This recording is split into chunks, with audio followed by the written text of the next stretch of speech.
Hermanas, vamos a iniciar la escuela bíblica dominical de este domingo. Vamos a iniciar con una oración. Le voy a pedir al hermano Roger que si nos dirige, por favor.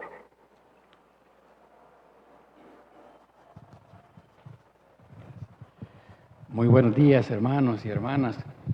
Qué bueno es estar en la casa del Señor. Un saludo fraterno a los que se van conectando, que participen del estudio de la escuela dominical. Oramos. Te agradecemos, amado Dios y Padre nuestro, por la vida, porque nos pudimos levantar y porque en nuestros corazones y en los corazones de todos los buenos creyentes, fieles, está el deseo de participar en la celebración de adoración de este día domingo. Gracias por los hermanos que estamos aquí y bendice, Señor, a aquellos que por alguna u otra razón no se interesan en participar de este momento hermoso de lo que es la escuela dominical. Queda con nosotros, bendice tu palabra y que sea edificante para cada uno. En Cristo Jesús oramos. Amén. Amén. Ya está. Yo ya voy a terminar el estudio de Éxodo, de este libro, ¿verdad? No lo vamos a llegar a completarlo. La tarea es que deben de leer para el próximo domingo el capítulo 15 y el capítulo 16. ¿Verdad? Como ustedes leen la Biblia todos los días, les va a salir fácil esa cosa.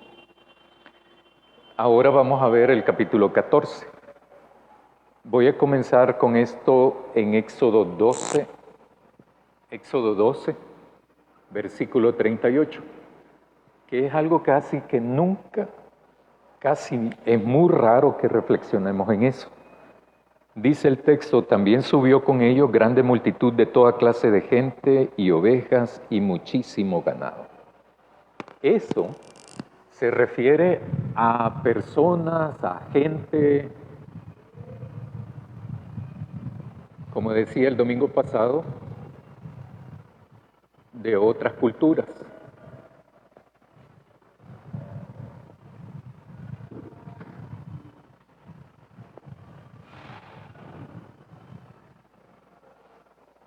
Son gente de otros pueblos, de otras nacionalidades, de otras etnias, de otras creencias también, ¿verdad?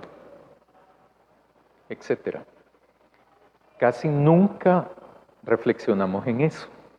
La gente que sale de la esclavitud no solo son hijos de Israel, sino que también vienen gente de otras nacionalidades.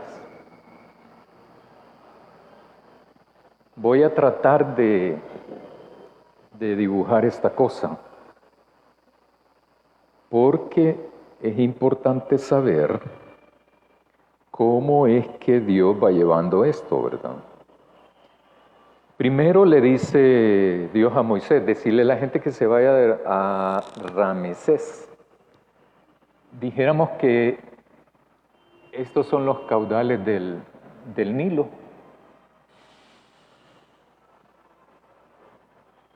Entonces, Ramesés está por acá. Ustedes solo pueden buscar en internet, ¿verdad? Ahí está bien bonito. Después les dice de Ramesés decirle a la gente que se vaya para Sucot. Sí, ¿verdad? Y en ese capítulo 14 le va a decir entonces que se vaya para... Hay unas palabras ahí que saber, va. Fija. No es invento mío, así está.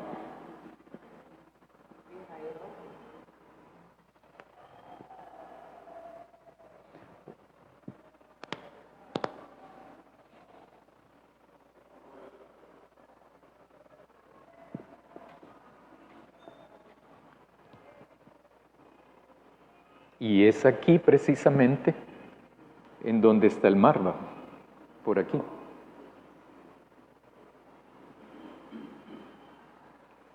Entonces más o menos de aquí es que cruzan el mar. De aquí a Palestina en línea recta es más corto. Casi siempre sale así, ¿verdad? Yo hubo un tiempo que viajaba para el norte de Morazán. Si me iba por la Panamericana, yo me tardaba 5 horas, 30 o 5 horas 45 minutos para llegar. Este trayecto de la Panamericana al norte de Morazán tenía un número estipulado de kilómetros, ¿verdad? No me acuerdo cuánto, pero sí. Pero si me iba por la Panamericana, no, también me iba por la litoral. No, esta es la Panamericana. Para la litoral yo me podía tardar 6 horas 15 minutos. Pero si me iba por la longitudinal del norte, que es la parte norte de todo el país, desde Metapán hasta Ocicala, yo me tardaba 4 horas 20 minutos. Esta ruta era más larga. ¿Por qué creen que pasaba eso? Exacto, exactamente. Estos no tenían eso, ¿va? Exactamente. No había mucho tráfico. Yo me encontraba 10 vehículos en todo el trayecto este. No había muchos carros. La carretera es bonita, está en buen estado, los paisajes y todo. Pero uno va en la parte norte de El Salvador. Yo me metía por Sensuntepeque y luego una serie de... Y hay menos vueltas también. Exacto. Sí. No era así aquí, ¿no? Porque como estos no tenían tráfico. Pero entonces la primera pregunta, ¿cómo? Sí, camello, ¿verdad? Y carreta. Sí. Pero uno se pregunta, entonces, ¿por qué Dios los trajo para acá? Los hace cruzar, los baja y los lleva aquí. ¿Por qué? Eso ustedes van a encontrar la respuesta en los próximos capítulos. El primer domingo de agosto voy a ver esa parte también de aquí de Éxodo. Y después ya no voy a tocar ese libro. Entonces, Dios le da instrucciones a Moisés para que haga esto. Ahora bien, Dios da las nuevas instrucciones en el capítulo 14. Habló Jehová a Moisés diciendo: di a los hijos de Israel que den vuelta y acampen delante de Pi-Hahirot, entre Migdoi y el mar hacia Beelzefón. Delante de él acamparéis junto al mar. Porque Faraón dirá a los hijos de Israel: encerrados están en la tierra, y el desierto los ha encerrado. O sea, que según Faraón, el pueblo, cuando me refiero al pueblo, es a estos que han sido liberados, ¿verdad? El pueblo está aquí, a la par, y el desierto está aquí. Entonces es una trampa, ¿no? Desde un punto de vista, desde un análisis, desde una interpretación, es una trampa. Y eso Faraón conoce su tierra. Los egipcios conocían su tierra. Entonces, esas son las cosas que dice Faraón, ¿verdad? Porque Faraón dirá: no, aquí están, ¿verdad? No van a hallar para dónde irse. ¿Qué les hace suponer a ustedes que implica eso? ¿Qué viene después de que Faraón piensa eso? ¿Qué viene después?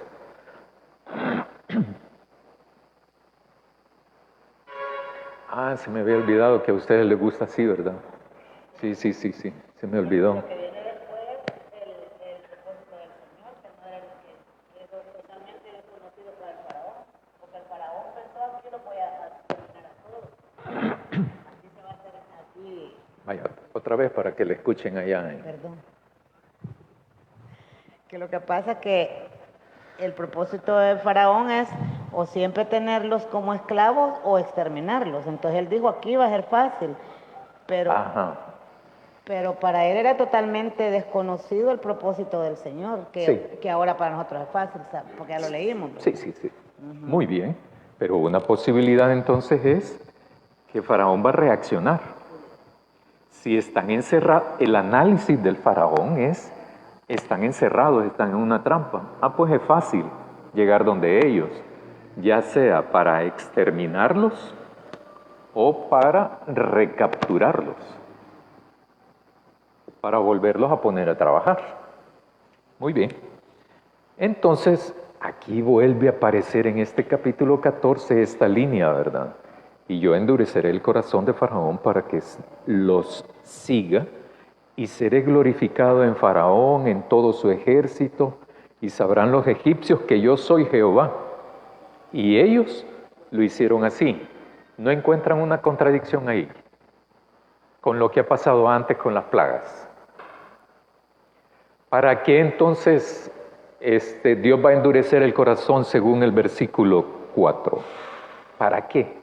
¿Cuál es el propósito de endurecerle el corazón? Según el versículo.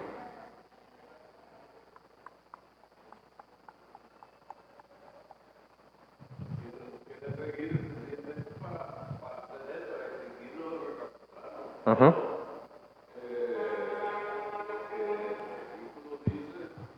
Sí. Faraón obedeció y siguió eso para ir a capturar por primera vez, como que hace lo que Dios tiene planeado. Sí, sí, sí. Muy bien. Y dice también el versículo, además de eso, dice el versículo, para dar y seré glorificado, dice, ¿verdad? Ajá. Aquí,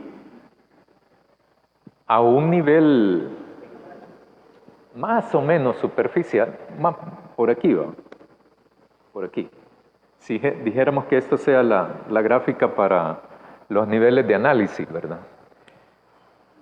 En un nivel superficial dice, bueno, sí, ¿verdad? Para que Dios sea glorificado. Sí. Y Dios necesita eso. ¿No? Lo tiene todo. Vale. Pero ese es un nivel superficial. ¿Cómo? Exacto. En otro nivel un poquito más profundo es glorificado. Pero en el capítulo 12, esto lo sacan al pueblo. ¿Sí? ¿Se acuerdan de eso? Los echan. Los egipcios echan a los que están siendo esclavizados, a los hijos de Israel. Los echan. Hasta les dan ondas de oro, plata, ¿verdad? Lárguense. Váyanse de aquí, porque si ustedes siguen así, este Dios de ustedes nos va a matar. Eso dice el capítulo 2. Lárguense de aquí. Bueno, ya vamos a ver más adelante eso. Entonces, esto hace que el pueblo que ha sido liberado enfrente su primera situación crítica. Este pueblo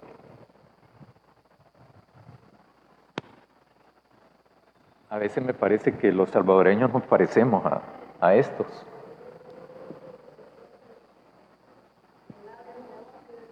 Cabal, cabal, cabal. Es que este pueblo es ingrato. Este pueblo es sumamente ingrato. No se romanticen con él, porque ya van a ver lo que vamos a estudiar a finales de julio y en agosto. Entonces, dice, enfrenta la primera situación crítica, ¿verdad? ¿Por qué? Y fue dado aviso al rey de Egipto que el pueblo huía, o sea, los israelitas, ¿verdad? Y el corazón de Faraón y de sus siervos se volvió contra el pueblo y dijeron, ¿cómo hemos hecho esto? De haber dejado ir a Israel para que no nos sirva. ¿En qué cabeza estábamos? Estábamos borrachos, locos, perdidos. ¿Cómo es posible que los hayamos dejado ir? ¿Verdad? Vaya, entonces, aquí aparece cómo hemos hecho eso de haber dejado ir y unció carros, etcétera, etcétera. El versículo 5 es sumamente clave para entender, para darse cuenta, ¿verdad?, de esto. Por una parte, en el versículo 4, la reacción de Faraón, según el versículo 4, es porque Dios lo endurece.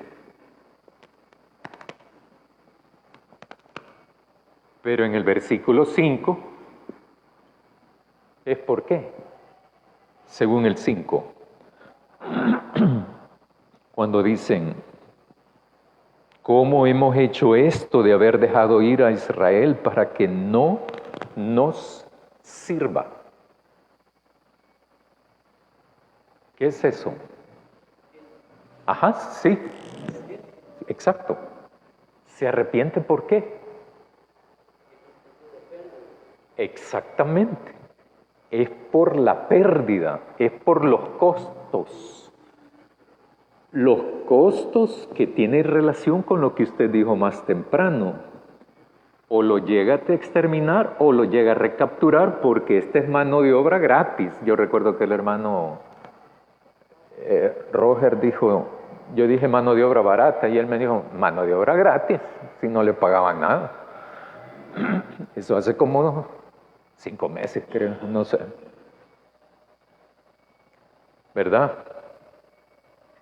Y entonces, ¿con cuál nos quedamos? ¿Es con Dios o con esto? ¿O con ambas? No me contesten todavía. Vamos a seguir más adelante. Pero la situación es que como que agarran conciencia es como que estuvieran drogos, ¿va? Como que estuvieron así, pero tiene una explicación eso. ¿Por qué es que los dejan ir? Aparte de lo de Dios, ¿va? Aparte de lo de Dios, ¿por qué? Exactamente, porque han sido asesinados los primogénitos. ¿Quién va a pensar coherentemente cuando anda de luto? Nadie. ¿Perdón? Exactamente. Si mueren ahora estos, los primogénitos, es probable que todos los demás muramos. Por eso es que está el texto aquel donde le dicen, lárguense de aquí, porque no vaya a ser que muramos, todos.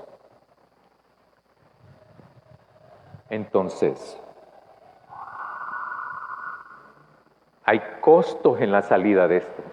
En la liberación del pueblo hay costos. ¿Cuáles son los costos? Eso ya lo estudiamos. Cuando averiguamos esto, ¿cuáles son los costos de la esclavitud? ¿Cuáles son los beneficios económicos de la esclavitud? Esos son los costos. ¿Verdad? Ahora bien, tomó y anunció preparó entonces al ejército, el faraón mandó a preparar al ejército. Ahí aparecen toda una serie de cosas, ¿verdad? Siguiéndolos pues los egipcios con toda la caballería, carros de Faraón, su gente de a caballo y todo su ejército, los alcanzaron y acampados junto al mar, al lado de ese lugar, Pijajirot, delante de Baal-Zephón.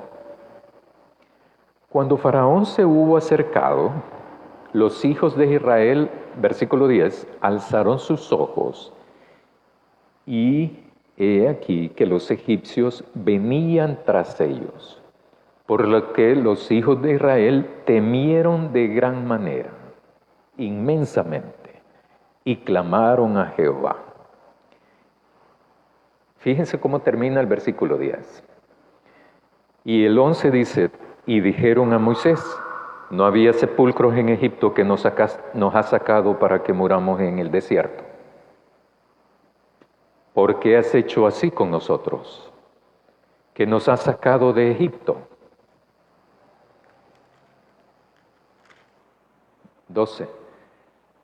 ¿No es esto lo que te hablábamos en Egipto diciendo, déjanos servir a los egipcios? Porque mejor nos fuera servir a los egipcios que morir nosotros aquí en el desierto. Dice el versículo 10.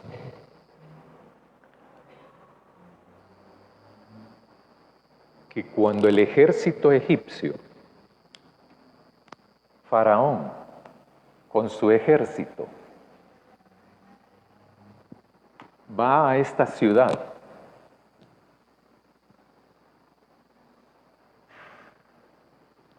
Faraón y su ejército,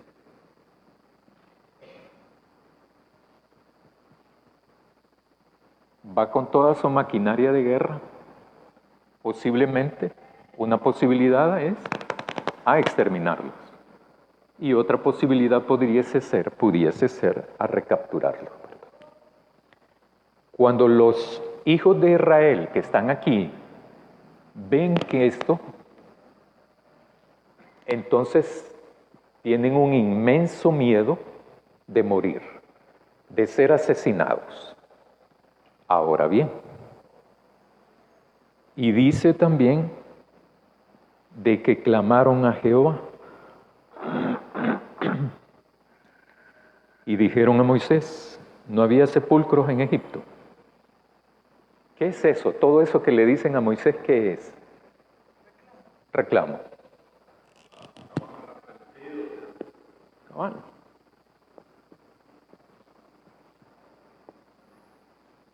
Reclamo, protesta, queja, etc. ¿Obligó Moisés a salir a la gente? No. El que quiso creer, se aventuró. Y se acuerdan que dijimos que una señal de creer en lo que decía Dios era cuando la Pascua iban a manchar de sangre, ¿verdad? Vaya. ¿Y cómo es posible que entonces aquí ya vengan así? ¿Tiene lógica o no tiene lógica desde la perspectiva humana? Yo creo que sí tiene lógica. Ajá. Por una razón, porque el pueblo, la verdad que la relación grande que había habido y los mensajes que habían recibido solo era a través de Moisés. Sí. Y entonces, como la mayoría del pueblo creo que desconocía esa relación con Dios que tenían los que fueron llevados inicialmente esclavos a Egipto también. Entonces, en el camino, cuando ya han salido, creyeron que todo era alegría, todo era felicidad, que la conquista no cuesta. Sí. Y la conquista, las cosas que en realidad valen la pena, cuestan.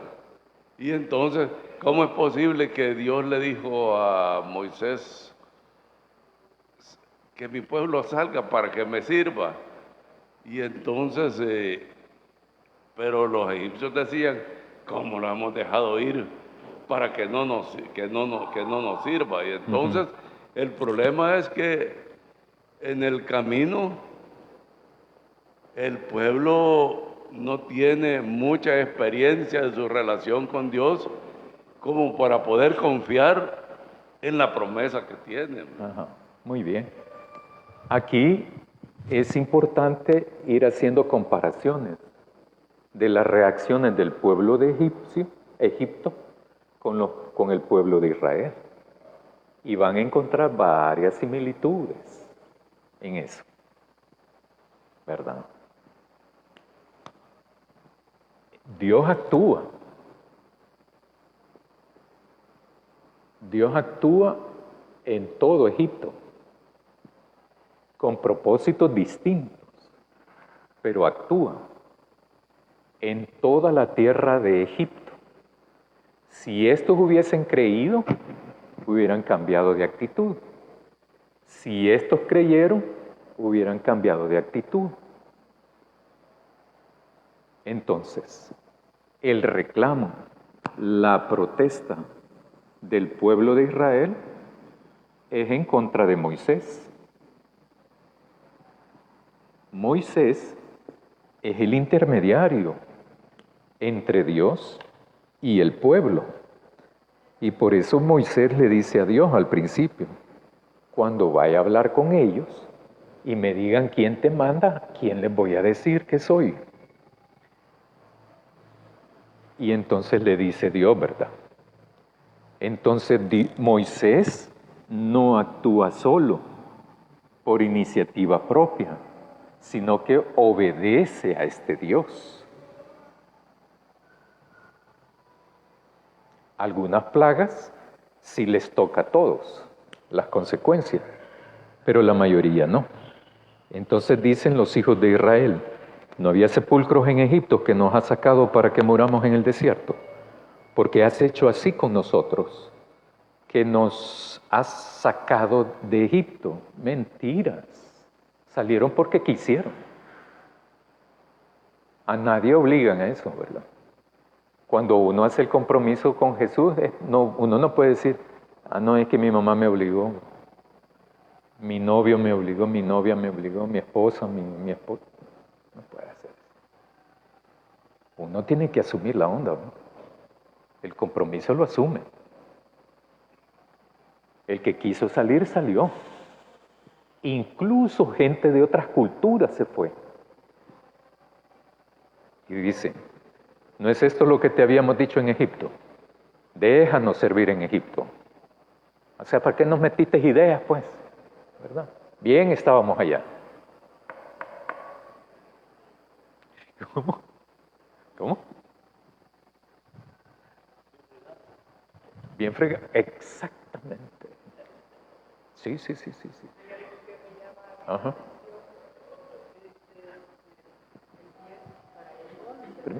Permítame. Por lo que los hijos de Israel temieron en gran manera. Ajá. ¿Y qué hicieron? Clamaron a Jehová. Uh-huh.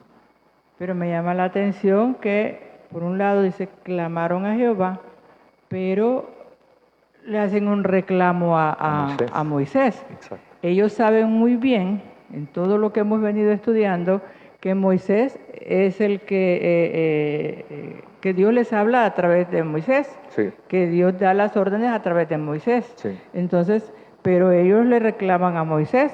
Para mí es como que también ellos estén reclamándole a Dios. Exacto. Con Hasta eso. Faraón sabe eso. Exacto. Hasta Faraón le dice a Moisés, anda a decirle a Dios, ¿verdad? Que quite la plaga y que me bendiga. Entonces, ¿cómo es posible? Eso me llama la atención, que la actitud de ellos. Exacto. Y muchas veces nosotros así actuamos también hoy en día. Sí, o peor. Vaya, entonces, vamos ahí, ¿verdad? Porque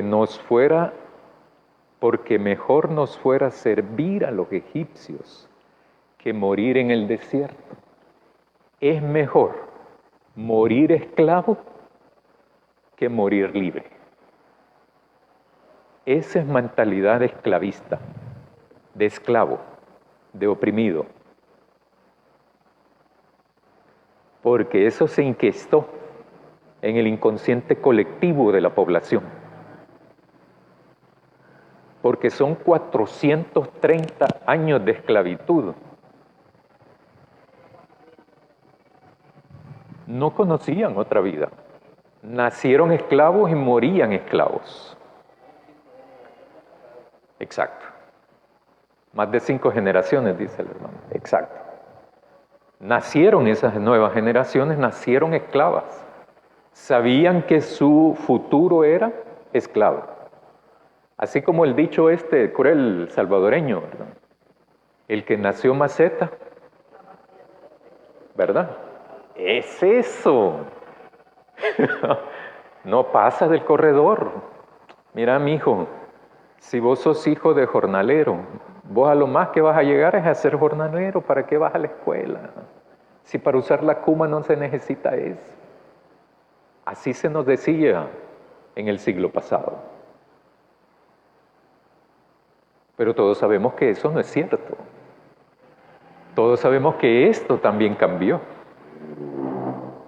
Esa mentalidad de esclavo es la que nos provoca una parálisis no solo de pensamiento, sino también de actitud, de proceder, de aventurarse, de emprender. Estancarse en una sola cosa, exactamente. La protesta del pueblo refleja, por una parte, el miedo a la muerte. Es mejor morir sufriendo lentamente que morir violentamente de un solo mamellazo. Y ellos están optando en ese momento.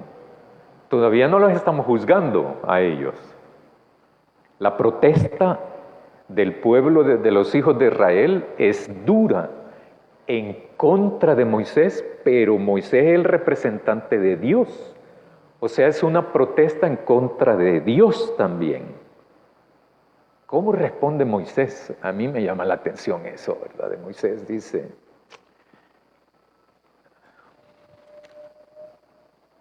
y Moisés dijo al pueblo, no teman, estén firmes y ved la salvación que Jehová hará hoy con vosotros, porque los egipcios que hoy habéis visto, nunca más para siempre los van a ver. Jehová peleará por vosotros y vosotros estaréis tranquilos. Yo estoy un poco conflictuado con eso, ¿verdad? Porque provoca también una actitud bien pasiva de la gente, pero en el versículo 13 y 14, Moisés responde al pueblo así, de esa manera, de que es Jehová, de que es Dios, quien entonces va a pelear a favor del pueblo y en contra de Faraón y su ejército.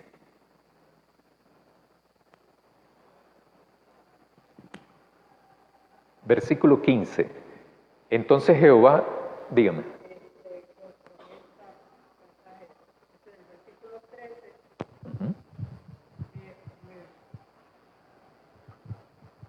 Admiro la fe de Moisés en este caso, que está muy seguro de lo que Dios puede hacer. Pero me da la impresión que esto también es para animar al pueblo, ¿verdad? Para que tengan fe en el Señor, que Él es el que los ha traído también, los que los sacó y los ha traído hasta ese momento. Pero también quizá lo que voy a decir es por lo que sigue en el 15, ¿verdad? Quizá Moisés le clamó a Dios, oró al Señor, porque en el 15 dice, entonces Jehová dijo a Moisés, ¿por qué clamas a mí? Como que Moisés, no a la vista del pueblo, clamó a Dios y le pidió, pero también con fe. Y dice más adelante, ¿por qué clamas a mí? Di a los hijos de Israel que marchen. Y tú, alza tu vara y extiende tu mano. Entonces, pienso yo que uno también debe orar, pero también actuar. Sí. No solo quedarse a la oración y esperando que Dios actúe. Exacto. Sí, uno tiene que actuar. Y esto me trae a la mente cuando aquella tormenta que se fue el bus ahí de unos hermanos. Ellos se pusieron a orar y no dijeron a actuar. Solo uno actuó y saltó. Entonces creo que es un llamado de esto a que nosotros debemos orar al Señor, pero también actuar, no solo esperar a que Dios haga todo, debemos de actuar nosotros también. Exactamente, el versículo 15 hace inferir, suponer, de que Moisés entonces, después de hablar con el pueblo, se puso a orar o a pedirle a Dios, ¿verdad? O a clamarle. Él, ¿por qué me clama, verdad? Decirle al pueblo que marche, pues. O sea, la oración y la acción no deben de estar separadas. Ni tampoco lo que yo acababa de decir, ¿verdad? Que da la impresión de que las palabras de Moisés con el pueblo es que, no, miren, no hagan nada, tranquilo, Dios va a ser el que va a hacer todo, ¿verdad? No. Aquí la gente otra vez tiene que tomar decisiones. O le cree a Moisés otra vez, o no le cree. Cuando Moisés les diga, marchemos, y no ves el mar, pues, ¿a dónde querés que nos metamos?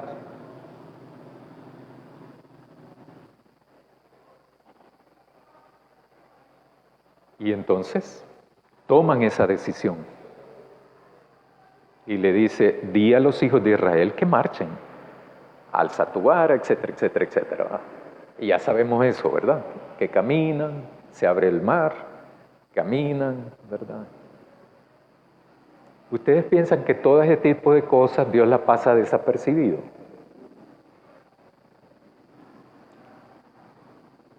Así más o menos comencé, ¿va? ¿Por qué la ruta esta más larga?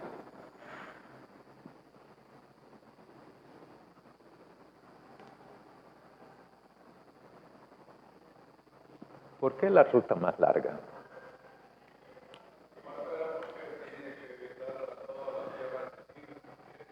Sí, en parte sí.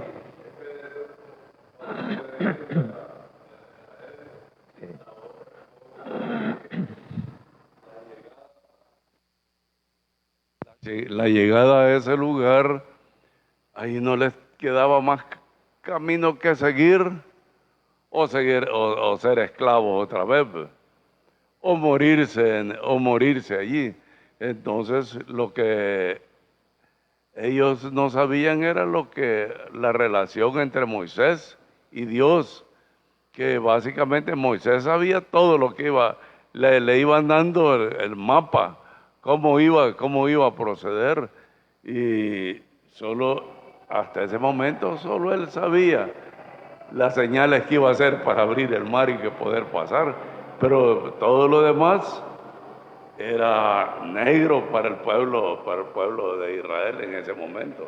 Sí. Los que habían salido, el pueblo que había salido de Egipto. Muy bien, muy bien, muy bien. Pero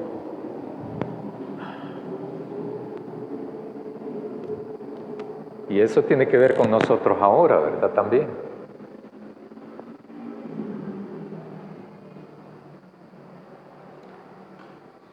Nuestra mentalidad, actitud, ¿es de hombres y mujeres libres?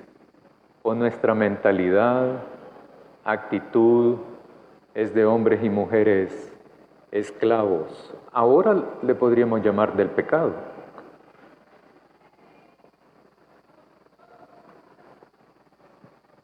¿Por qué eso está en juego ahí? Dígame.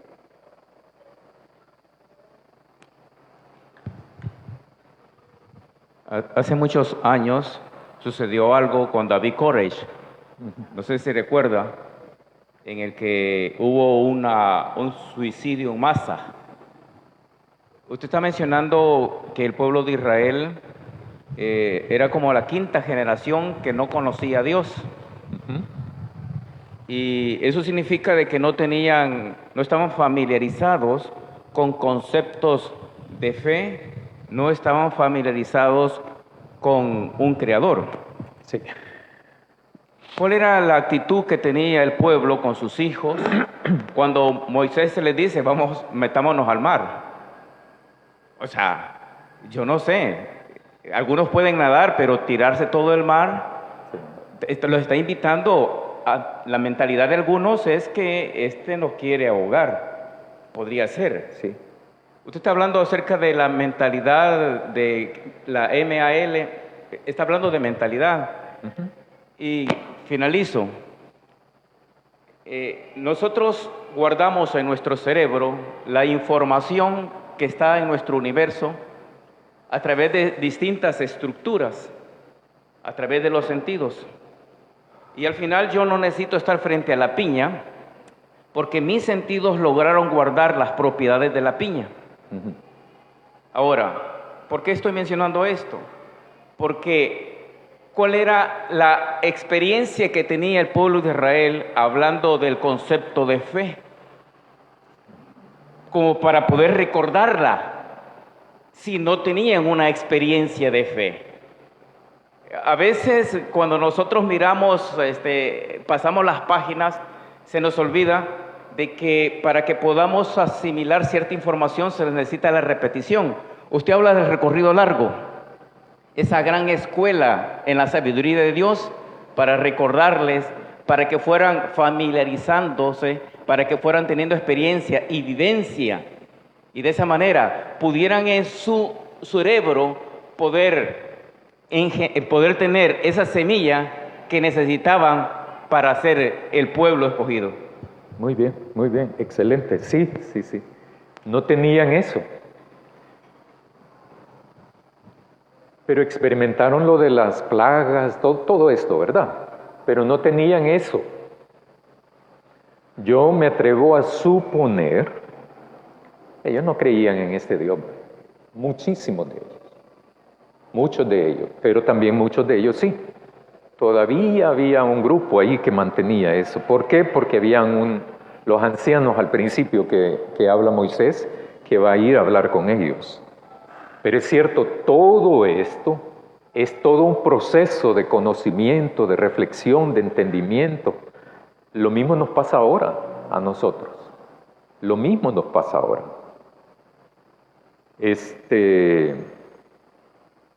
Nos ocurre de que experimentamos la presencia de Dios. A otras personas dice, sentimos la presencia de Dios.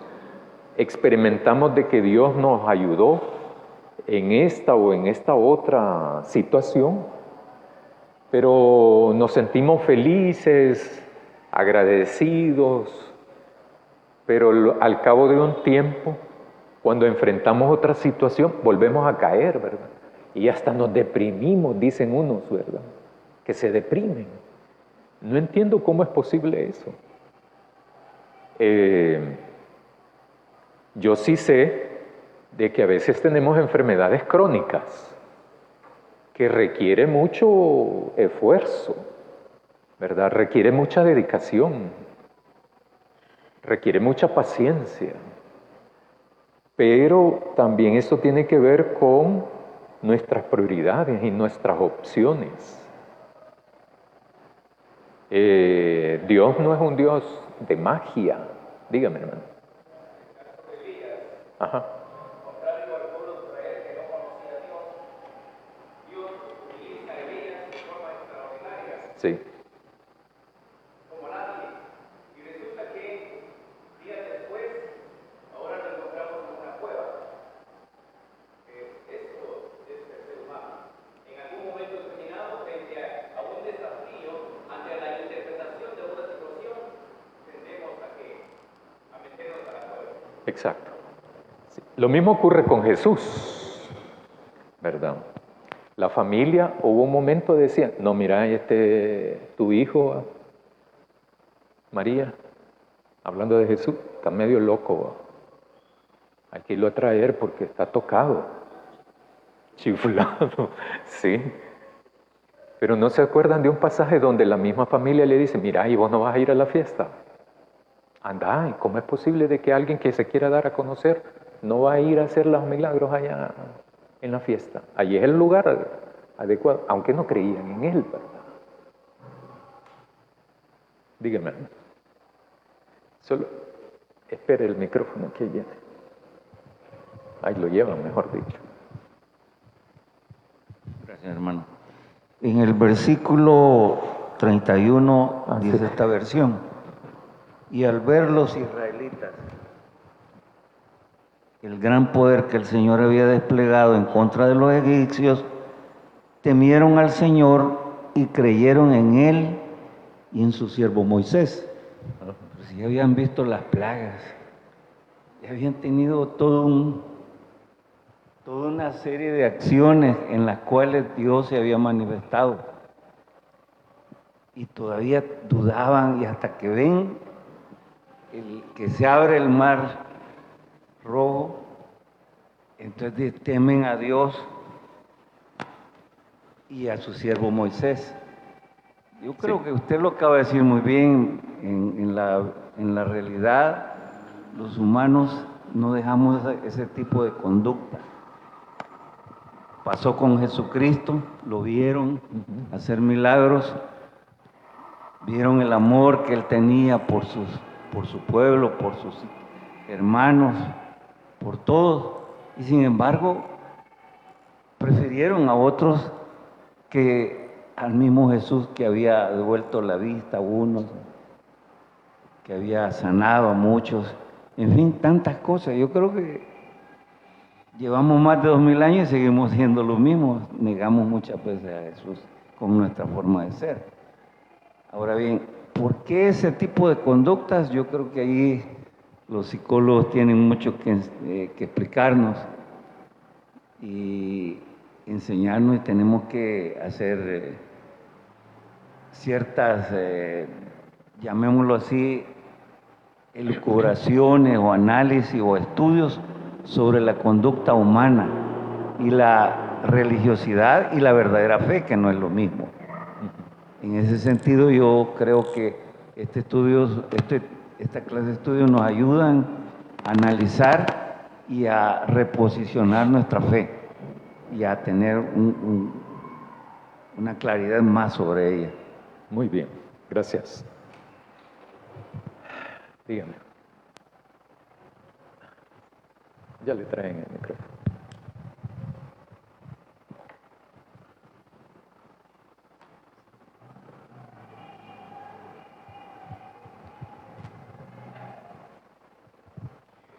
Preguntaba hace un rato que por qué se fueron a dar una gran vuelta, ¿verdad? Porque no iban más recto, donde era lo lógico.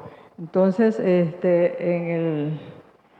al inicio del capítulo 14, pues es Dios el que le da orden a Moisés por dónde irse, hasta llevarlos a que acampen ahí frente al mar. Y entonces, estando ya ahí, y dice el versículo 3, porque Faraón dirá de los hijos de Israel, encerrados están en la tierra, el desierto los ha encerrado. Entonces, como que para Faraón sea más fácil atrapar ahí al pueblo, ya sea para matarlo o devolverlos a Egipto. Pero hemos venido viendo de que Faraón no cree quién es Dios y quién es ese que te ha mandado, yo no lo conozco. Pero aquí vemos que los lleva por ese camino, ahí a encerrarlos, en donde le pueden dar una emboscada, pero tiene su propósito, y eso está en el versículo 18. Dice, y sabrán los egipcios que yo soy Jehová, cuando me glorifique en Faraón, en sus carros y en su gente de a caballo. Entonces, allí está la respuesta. ¿Por qué los llevó a dar la gran vuelta y a que los emboscaran ahí? Muy bien. Ahora, el pueblo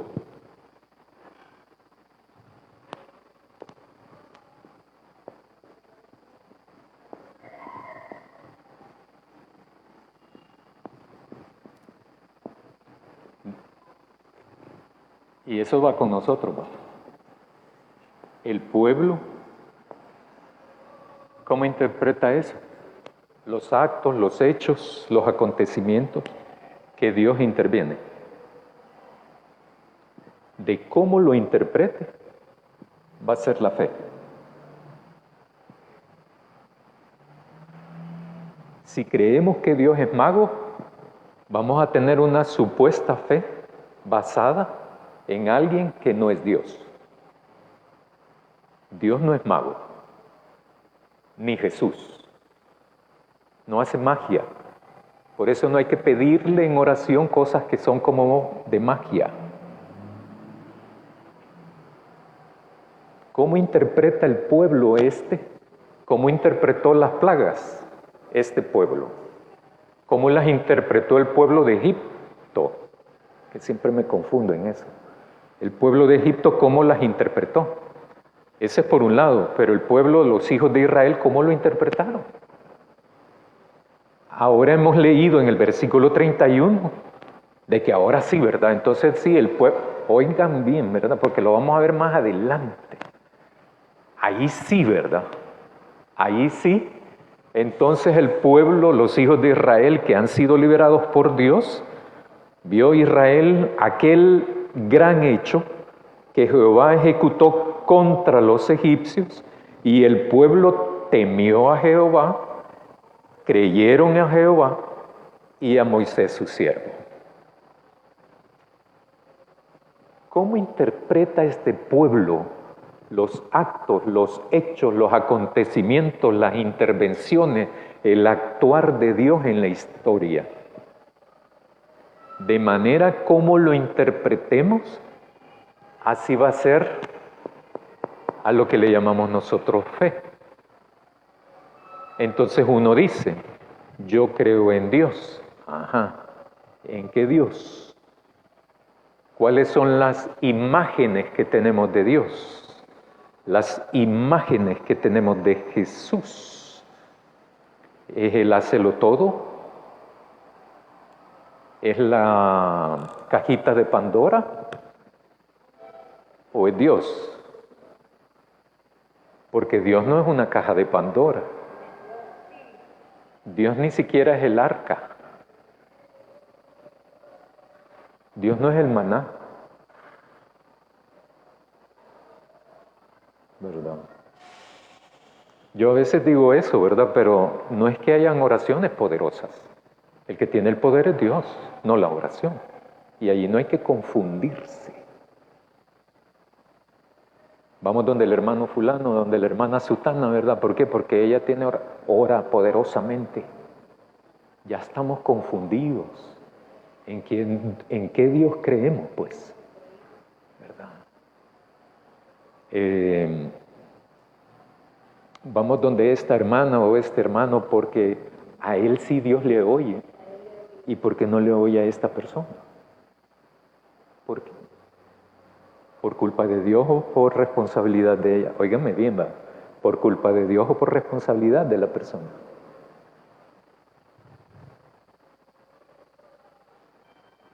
Y otra vez, va.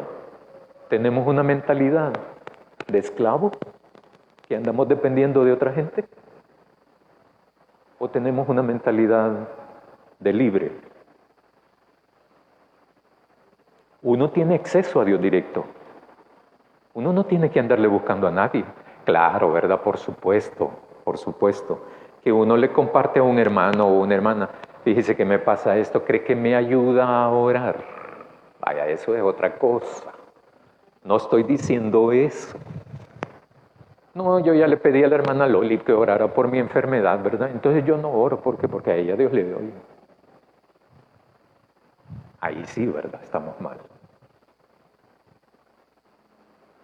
¿Cómo interpretó este pueblo todos los actos, los hechos, los acontecimientos ocurridos en el pasado, mientras estaban siendo esclavizados por los egipcios? Y se van con entusiasmo, ¿verdad? A la libertad, otra vez, ¿verdad? Al día de la libertad en Cristo. Pero se van libres, ¿verdad? Y con oro y plata. Van forrados. Entonces, vámonos, ¿verdad? Con todo, porque aquí este Dios no solo nos dio la libertad, sino que también nos dio oro y plata. No estoy diciendo que es injusto eso, ¿verdad? Simplemente lo estoy mencionando. Pero entonces la primer sabotaje para quebrar, destruir el proyecto de vida de Dios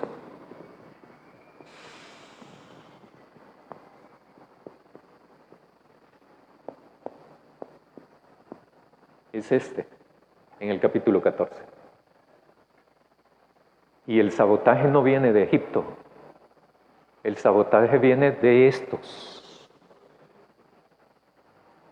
porque allí es donde va a tronchar más el proyecto. ¿Cómo se llama el proyecto de vida de Dios? Reino de Dios.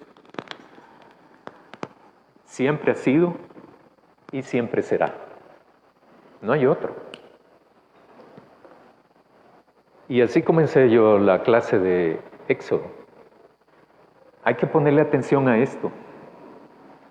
¿Cómo interpretamos ahora nosotros y ustedes, hermanos, los actos, los hechos, los acontecimientos, las intervenciones de Dios?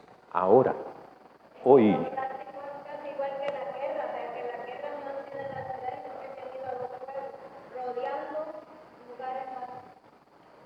Alejados.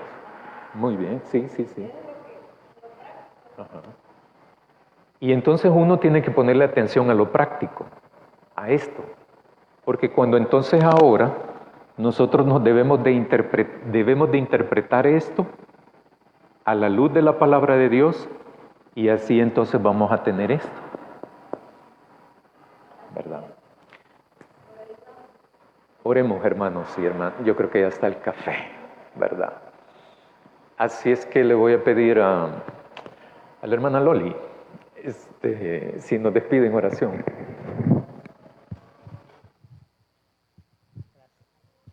Buen Dios y Padre Celestial, estamos nuevamente, Señor, aquí en este lugar donde tú nos has permitido estar, Señor, y alabamos y glorificamos tu santo nombre, Señor, en esta hora. Te damos gracias, Padre, por la explicación de tu palabra en esta mañana, Padre amado. Oramos, Padre, porque tú nos des entendimiento, sabiduría, Padre, para poder reflexionar y poder poner en práctica, Señor, lo que tú nos dices, Señor, a través del pastor Walter, Señor. Oramos por que nos bendigas, nos guardes, porque permitas, Señor, que tu bendición cubra a cada uno de los hermanos y familias aquí representadas, Padre. Oramos por el proyecto que sigue, Padre Santo, del sermón de tu palabra, Señor. Que seas tú, Señor, guardándonos, bendiciéndonos y ayudándonos en todo, Padre. Que podamos glorificar y santificar tu santo nombre, alabarte siempre, Señor, con ese respeto que tú te mereces, Padre. En el nombre de Jesús, tu Hijo amado, oramos. Amén.